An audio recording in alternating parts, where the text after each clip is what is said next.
Was the motion by the Democratic Alliance to impeach President Jacob Zuma a waste of time? Is it wrong for the ANC to use its majority in parliament?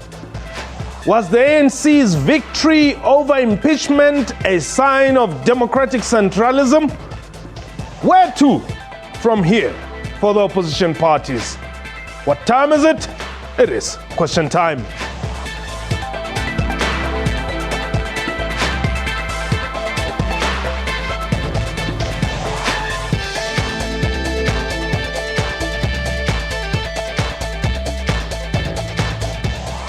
Welcome to Question Time. My name is Mpho Tsedu. Yesterday, Parliament debated what some observers have called the most heated debate on a motion to impeach President Jacob Zuma so far.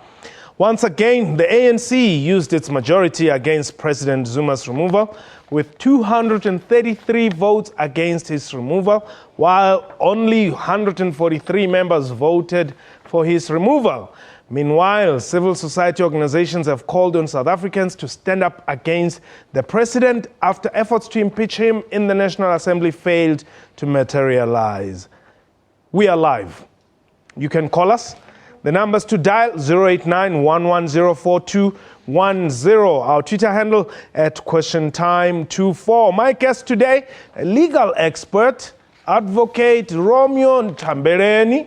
And joining us from our Parliament studios, ANC Chief Whip Jackson Nthambeleni and the Democratic Alliance Chief Whip John Steenhuisen. I welcome all of you to Question Time. Advocate, let me welcome you. Good evening. The gentleman in Cape Town will be with us shortly. We're just fixing their technical instruments there to communicate with us easily.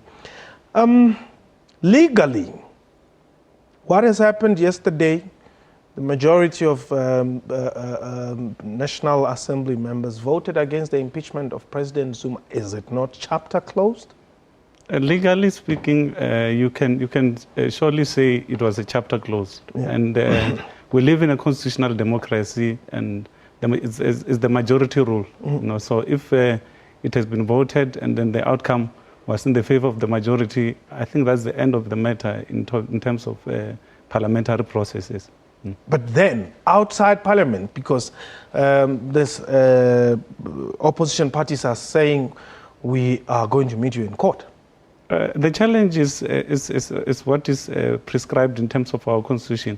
Remember, in terms of the constitution, people are using the word impeachment from time to time. We necessarily don't have that in terms of the South African Constitution. We have, under Chapter 5 of the Constitution of the Republic of South Africa, 1, a removal of the president, and 2, the motion of no confidence. It's couched in Chapter 5, Section 89 and Section 102. So we can't talk about an impeachment. Impeachment is an American process. Yes. We are fond of using these terms so much interchangeably. And exactly what does it mean? Let's just clarify. Yeah, impeachment in the American terms, in terms of how their constitution works, is that it's a public official who's charged with an offense, who is impeached to be removed from office. And then after removal through impeachment, that person can be criminally charged. It's not in the South African Constitution. I think we must just, as a way of setting out the background, clear that out of the way that it's not in our Constitution. We don't talk about impeachment. Oh, so in our constitution, there would be removal of the president. It talks about the removal of the president from the office of the president and a vote of no confidence against the president. So legally, when all that, when all that is done, which we have seen, this process unfolded yesterday, and it was defeated. So legally, there's no way you can then go back to court and say this man is refusing impeachment. You can't. Unfortunately, in other constitutional democracies that are matured in the world, you have got inside their constitution a calling of a referendum, to remove the president. We don't have that in our constitution.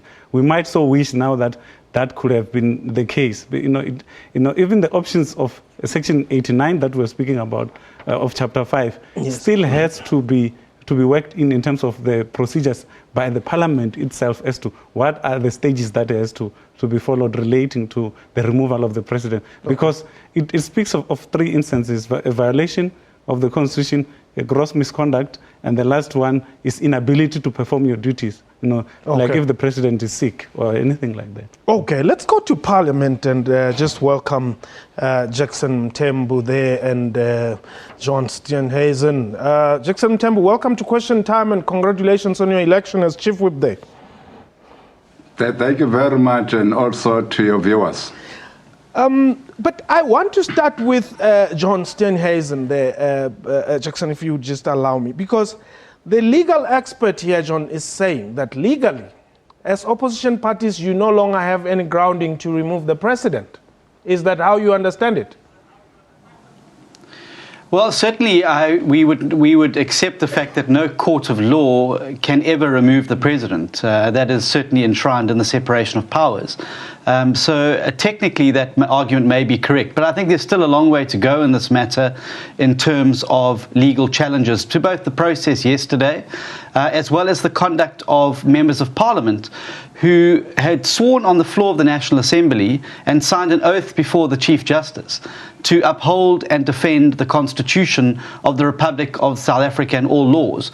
And I would venture to say that given the findings of the Constitutional Court that there had been a violation of the Constitution, the court referred very much to the illegality of the President's actions in undermining the public protector and violating Section 181, that in fact MPs who have voted against the motion yesterday may well run the risk of having broken their own oath of office. Now, there's a variety of challenges there, not to mention the issue around the impartiality and suitability of the presiding officer in the debate yesterday. Okay, John, why should we believe that what you are saying is not just mere politicking? Because if you acknowledge the fact that indeed there's no court of law that can remove the head of state under the circumstances that you tried, why should we then listen further? Well, I would imagine because you're a public broadcaster and you're entitled to hear and obliged to hear both sides of the debate. I think that we've been very clear that there are a number of options. Legal options are just one of those. There is a mass public mobilization that's busy taking place out on the streets of South Africa. There is a political mobilization and coalescence of a variety of party interests around this particular issue. We've seen civil society coming together. So the legal aspect is just one spoke in a wheel of momentum that is building around the country on this particular matter. Jackson Mthembu, one of the questions that we asked here was, is it wrong for the ANC to use its majority in parliament? No. It can't be wrong. By the way, the people of this country voted in 2014 for the ANC to be in that parliament, and it gave the electorate gave the ANC over 62% of the vote. Therefore, indeed, there is nothing wrong with the ANC voting to pursue its view and voting in terms of what it believes on any matter, including this one. One of the questions which we also asked here was, did we see democratic centralism at play? We know, the whole world knows that there are different views within the ANC structures. There are those even within the NEC who are saying the president must step down. Yes, you went on your own platforms, the extended NWC set in Cape Town. A decision was taken. We understand, obviously, through our sources as Question Time, that it was indeed heated. There are those who within the cabinet, within the NEC, who are saying the president must resign. Yet, the view that saw the end of day was the president is not going to resign. And alas, the ANC went out and voted in all their numbers for that view. Democratic centralism, would you say? Well, I don't know whether you are a member of the NWC or NEC. I am. there was no differences in that extended NWC. The ANC agreed on one position only, that there is nowhere in the Constitutional Court where indeed an injunction is made or can be interpreted to have been made of removing the president from office. As you will know, it's only under Section 89 where it is stated where the president has seriously violated the Constitution, or there's a serious misconduct or inability to carry the work of his office through which the president can be removed. None of those have been cited in this Constitutional Court judgment. And this is what we have said when we had a press conference around the 12 o'clock today. But this is what our speaker said, that we did not vote because it was just a party line. We voted in the manner we voted because indeed nowhere in this constitutional judgment is there any injunction or notion that Parliament must remove the president, or alternatively, that Parliament should institute an inquiry to look into the suitability of the president to hold office. There is nothing of the sort. As you will all know, there have been other Constitutional Court judgments in relation to President Mandela, in relation to President Mbeki. It doesn't follow that if there is an adverse constitutional judgment against a sitting head of state, therefore, such judgment means the head of state must be removed. We think it's a terribly wrong interpretation from the opposition political parties. But it's not the first time that they've brought a vote of no confidence against the president. In fact, last month or so, they did so, and they've been doing so many times in that parliament. So it's not the first time, unfortunately. They've made a mockery of this important instrument of the removal of the president because they've abused it. Is the Democratic Alliance, John, realizing or looking or viewing things the way Mr. Mthembu has just alluded here, that it would appear these are just frivolous calls for the president to be recalled? And indeed, I mean, you've been tabling motions there, one being having been had earlier in the year. I would disagree with that. I think it's a completely simplistic view of the matter. Firstly, this motion was very different to the one that was brought last month. That one last month was a motion of no confidence in terms of Section 102 of the Constitution, which provides for us to be able to bring motions of no confidence in the president for political decisions he's made. This was a completely different matter.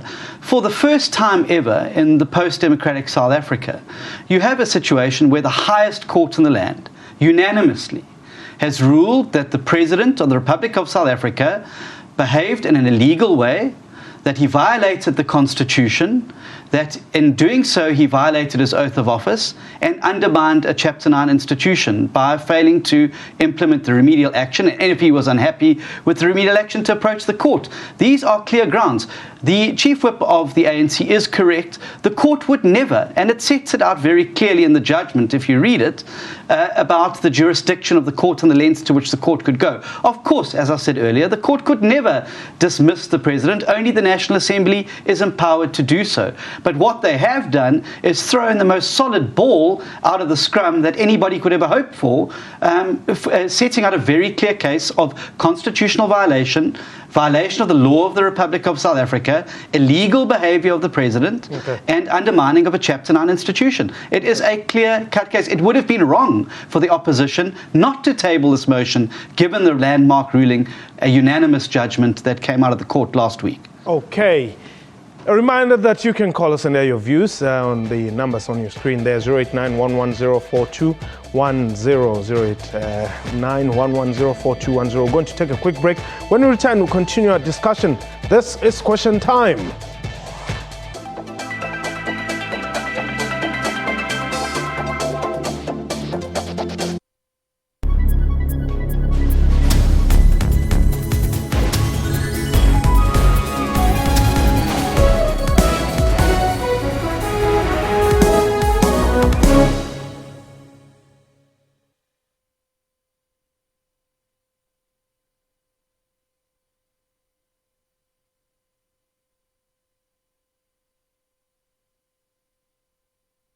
The big news is Newsroom.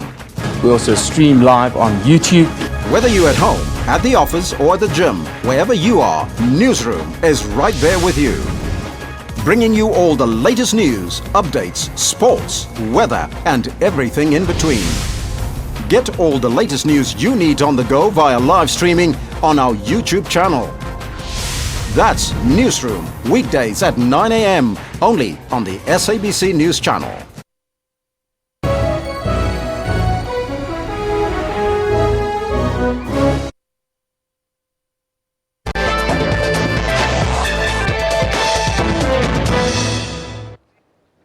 Welcome back. You're still watching Question Time. My guest today, Advocate Mpho Tsedu, and he's a legal expert from Parliament Studios, ANC Chief Whip Jackson Nthambeleni, and the DA Chief Whip, also John Steenhuisen. But we've got Kennedy. Kennedy, you're calling us from the Northern Cape. Welcome.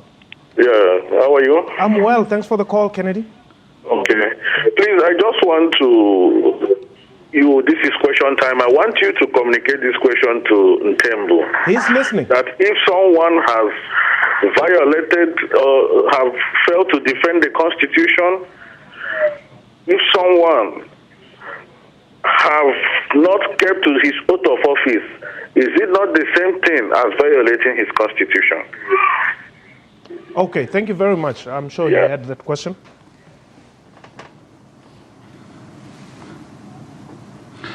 Should I respond? Yes, go ahead, Jackson. Oh, thank you very much. Sorry, I thought that there were other questions coming. No, let's take it. No. We are saying, indeed, as we all know, in the judgment against Madiba, the degree of being inconsistent with the Constitution dictated that indeed there will be no any action with regard to Section 89 of our Constitution. The same applies to the inconsistency with the Constitution of former President Thabo Mbeki. The decree dictated that indeed they could not be removed on the basis of Section 89 of the Constitution. We are saying the same. In this instance, what are the issues at hand?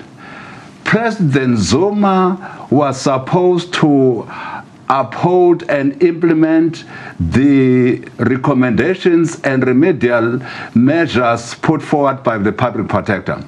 For various reasons, and owing to unsound legal advice, amongst others, and non-clarity on the binding powers of the public protector, this did not happen, but the court said you should have done so. Therefore, for having a different interpretation, though legally advised, a wrong interpretation still makes you to have acted illegally.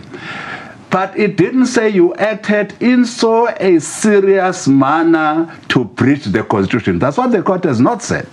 The court did not say you acted so in a serious misconduct as a president, or you acted so in a manner that is not fitting of you to hold the office of the president. Now, immaterial how we understand the voluminous judgment, and which we respect, by the way, as ANC. Yeah. At no stage can we have an interpretation from the Constitutional Court judgment that, therefore, the president should be removed from office. It is not our view, and it's not the ANC view, it's not the ANC in Parliament view, and in our view, the motion brought by the parties again was in keeping with what they've always done, wanting the head of the president at all costs.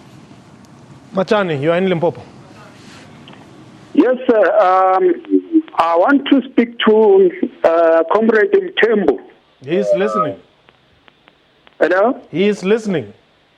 Yes, Comrade Mthembu, tell me, are you saying that you are only telling the South Africans that the Constitution is wrong? In other words, you cannot see or think that the President has violated the Constitution. Therefore, if in the Constitution there's nowhere where it says the President, if he has violated the Constitution, he can be impeached. So, as one of the ministers, you cannot see that point that the President is wrong. Therefore, you cannot remove him from the office? Are you telling the South Africans that as long as the Constitution does not say you can impeach the president, therefore you cannot do it because it's not included in the Constitution? What do you think about us, the voters? But Majane, what's the other instrument that you wanted them to use, if not the Constitution? Sorry? What other instrument did you want them to use, if not the Constitution, to deal with this matter? No. When something is wrong, we don't have to wait for the Constitution. They should have voted in favor of removing the president, because the president has accepted that he knows he has made a mistake, but which necessarily is not a mistake. He was aware of what he was doing. Okay, Majan, thank you very much. Let me allow the Chief Whip to respond. The extent of the inconsistency with the Constitution is not to a degree that is stipulated under Section 89 of our Constitution that necessitates the removal of the president. And that's where we are seated. Okay. As ANC, yes, the president was wrong. The president has indeed apologized. The president has shown remorse. The president has regretted that had he had earlier advice that came from the Supreme Court of Appeals in October and the Constitutional Court last Thursday, he would have acted differently. We have accepted. Indeed, he has shown remorse, but these are not grounds for the removal of the president as contained in our Constitution under Section 89. Now, you are a legal person. Could the Constitutional Court have gone on to say what should happen to the president? No. It was not going to be exactly what we have indicated, that it will be overreaching. I love the Constitution of the Republic of South Africa and the issue of separation of powers. Then, if ever the courts can then dictate what happens in Parliament, then the doctrine of separation of powers will be affected. That's why every processes that have to unfold have to be done by Parliament itself. The courts will give you the guidelines to say this is how the Constitution must be upheld. These are the processes that need to be followed, and the courts will distance themselves away from saying issuing an order to say remove the president. The courts will never do that. Would it have made things easy for you, John, if the Constitutional Court had said remove the president? I would have been vehemently opposed to the Constitutional Court doing that, because I agree with you, expert, it would have been an overreach. But I think what they have in essence done is provided the very clear grounds. And let me be clear and unambiguous from the judgment.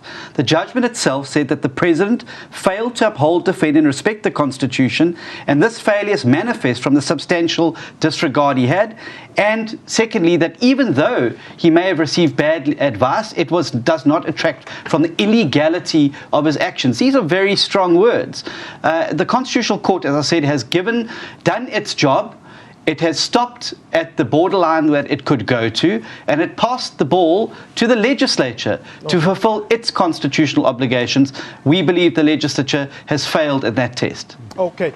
Jackson Mthembu, the civil society has sort of ganged up, if I may use the word, but not necessarily ganged up, but they've come together to say they are going to demand that the president steps down. I'm sure you saw the developments.